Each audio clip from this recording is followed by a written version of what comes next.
A UFO and Occupants in British Columbia, Canada, by Charles Lear. On January 1st, 1970, the new year dawned in Canada with a UFO and Occupants report. This was in the midst of a flap centered on Vancouver Island, British Columbia. It was investigated by John Magor, editor and publisher of the Canadian UFO Report, and he provided a report to the Victoria Times. The Victoria Times published an article on the case on page 1 of the January 5th, 1970 edition, and Magor published his version in the Volume 1, Number 7 summer issue of the Canadian UFO Report. News indicating there was an ongoing flap in the area turns up in the December 22, 1969 edition of the Victoria Times under the headline, "Look Up, Islanders, the UFOs are watching you."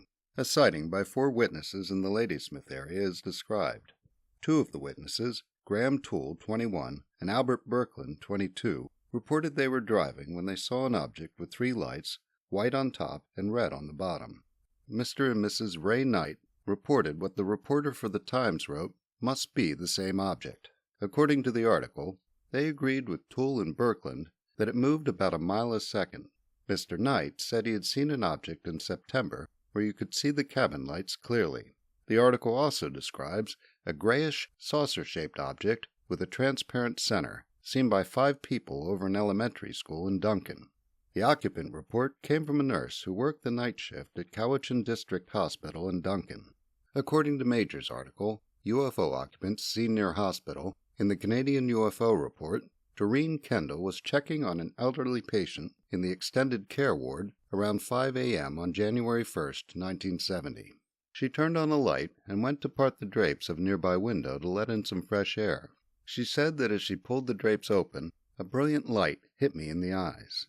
She said that 60 feet away there was a large bright object and that she could see it clearly. Miss Kendall was on the 2nd floor, and she said the object, which she described as circular, was just above the children's ward, which was on the 3rd floor. It had a silver bowl-shaped bottom and a domed top made of some sort of clear glass or plastic that was lit up from the inside, allowing her to see into it. There were lights around it, like a necklace. She said she saw 2 figures inside that were male-like, one behind the other. She described them this way. They looked like fine, tall, well-built men. They were dressed in tight-fitting suits of the same dark material that covered their heads, but their hands were bare, and I noticed how human they looked. Their flesh seemed just like ours. She said she never felt so peaceful in her life, and wished she could talk to them. She noticed she was seeing more and more of the interior, and realized the craft was tilting. The creature in front was looking with intensity at a large instrument panel, as if it was dealing with something important. This gave Kendall the impression that they might have been having mechanical problems. She thought they might have landed on the roof of the children's ward and were having trouble taking off. Kendall came from a family of race car enthusiasts, so the instrument panel was of particular interest to her. She said there were what looked like instruments of different sizes inset into the chrome-like metal of the panel.